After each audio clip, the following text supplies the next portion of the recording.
ಹಳೆ ಎಕ್ಸ್ಪೈರಿ ಆಗಿರುವ ಮಾತ್ರೆಗಳಿದ್ರೆ ಸಾಕು, ಮನೆಯಲ್ಲಿ ಗ್ಯಾಸ್ ಬೇಗನೆ ಖಾಲಿಯಾಗೋದೇ ಇಲ್ಲ. ಗ್ಯಾಸ್ ಬಹಳ ದಿನದವರೆಗೆ ಬರುತ್ತೆ. ಇದನ್ನು ಹೀಗೂ ಬಳಸ್ಬೋದು ಅಂತ ತಿಳಿದ್ರೆ ಖಂಡಿತವಾಗಿಯೂ ಆಶ್ಚರ್ಯ ಪಡ್ತೀರಾ.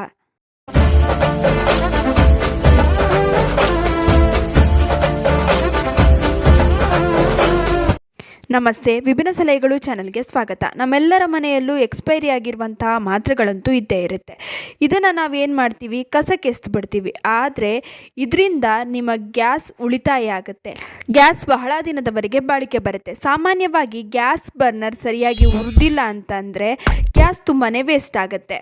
ನಾವು ಅದನ್ನು ಅವಾಗವಾಗ ಕ್ಲೀನ್ ಮಾಡ್ತಾನೆ ಇರಬೇಕಾಗತ್ತೆ. ಇದಕ್ಕೆ ನಾನೊಂದು ಸಿಂಪಲ್ ಆಗಿರುವ ಟಿಪ್ಸ್ನ ತಿಳಿಸ್ಕೊಡ್ತೀನಿ ನೋಡಿ. ಮಾತ್ರೆಯ ಹಳೆ ಕವರ್ ಇದ್ದರೆ ತಗೊಳ್ಳಿ, ಅದನ್ನು ಈ ರೀತಿ ತೆಳ್ಳಗೆ ಕಟ್ ಮಾಡ್ಕೊಳ್ಬೇಕು. ನಿಮ್ಮ ಗ್ಯಾಸ್ನ ಬರ್ನರ್ನ ಹೋಲ್ ಇರುತ್ತಲ್ಲ ಅದರೊಳಗಡೆ ಹೋಗಬೇಕು, ಅಷ್ಟು ತೆಳ್ಳಗೆ ಇದನ್ನ ಕಟ್ ಮಾಡ್ಕೊಳ್ಬೇಕಾಗತ್ತೆ. ಬರ್ನರ್ನ ಹೋಲ್ಸ್ಗೆ ಈ ಟ್ಯಾಬ್ಲೆಟ್ನ ಕವರಿಂದ ತಯಾರಿಸ್ಕೊಂಡಿದ್ವಲ್ಲ ಚಿಕ್ಕದಾಗಿರುವಂತಹ ಒಂದು ಕಡ್ಡಿ ಥರದ್ದು, ಅದರಿಂದ ಚುಚ್ಕೊಳ್ಬೇಕು. ನಾವು ಯೂಶ್ವಲ್ ಆಗಿ ಪಿನ್ನಿಂದ ಚುಚ್ತೀವಿ. ಪಿನ್ ಅಷ್ಟು ಫ್ಲೆಕ್ಸಿಬಲ್ ಆಗಿರಲ್ಲ, ಆದರೆ ಇದು ತುಂಬಾ ಫ್ಲೆಕ್ಸಿಬಲ್ ಆಗಿರುತ್ತೆ. ಹೇಗೆ ಬೇಕಾದರೂ ನಾವು ಅಲ್ಲಾಡಿಸ್ಬೋದು. ಇದರಿಂದ ತುಂಬಾ ಚೆನ್ನಾಗಿ ಕಸ ಏನಾದರೂ ಕೂತಿದ್ರೆ ಕ್ಲೀನ್ ಆಗುತ್ತೆ. ವಾರದಲ್ಲಿ 1-2 ಬಾರಿ ನೀವು ಈ ರೀತಿ ಮಾಡಿದ್ರೆ ಗ್ಯಾಸ್ ಕೂಡ ಉಳಿತಾಯ ಆಗುತ್ತೆ. ಬರ್ನರ್ ಕೂಡ ತುಂಬಾ ಚೆನ್ನಾಗಿ ಉರಿಯುತ್ತೆ. ಗ್ಯಾಸ್ ವೇಸ್ಟ್ ಆಗೋದು ತಪ್ಪುತ್ತೆ.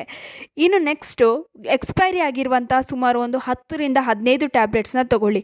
ಅದನ್ನು ಈ ರೀತಿ ಒಂದು ಪೇಪರ್ ಒಳಗಡೆ ಹಾಕಿ ನೀಟಾಗಿ ಪುಡಿ ಮಾಡ್ಕೊಳ್ಳಿ. ತರ್ತರಿಯಾಗಿರಬಾರ್ದು, ಫೈನ್ ಆಗಿರುವಂಥ ಪುಡಿ ಬೇಕಂದರೆ ತುಂಬಾ ಚೆನ್ನಾಗಿ ಪುಡಿ ಆಗಬೇಕು. ಆಮೇಲೆ ಇದನ್ನು ಒಂದು ಬೌಲ್ಗೆ ಹಾಕ್ಕೊಳ್ಳೋಣ.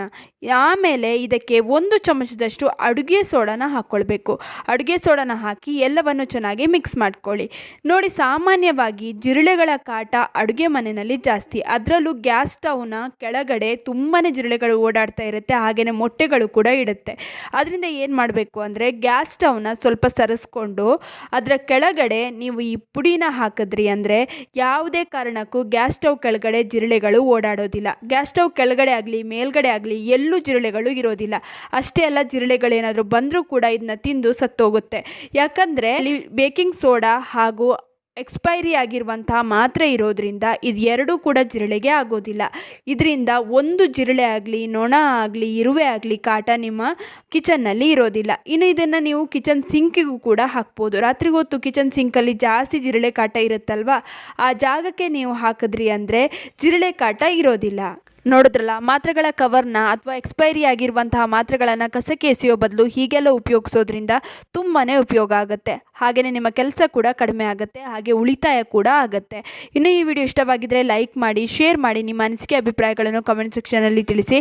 ನೀವಿನ್ನೂ ವಿಭಿನ್ನ ಸಲಹೆಗಳು ಚಾನಲನ್ನು ಸಬ್ಸ್ಕ್ರೈಬ್ ಮಾಡ್ಕೊಂಡಿಲ್ಲ ಅಂದರೆ ದಯವಿಟ್ಟು ನಮ್ಮ ಚಾನಲನ್ನು ಸಬ್ಸ್ಕ್ರೈಬ್ ಮಾಡ್ಕೊಳ್ಳಿ. ಹಾಗೆ ಪಕ್ಕದಲ್ಲೇ ಇರುವ ಬೆಲ್ ಬಟನನ್ನು ಕ್ಲಿಕ್ ಮಾಡಿ. ಧನ್ಯವಾದಗಳು.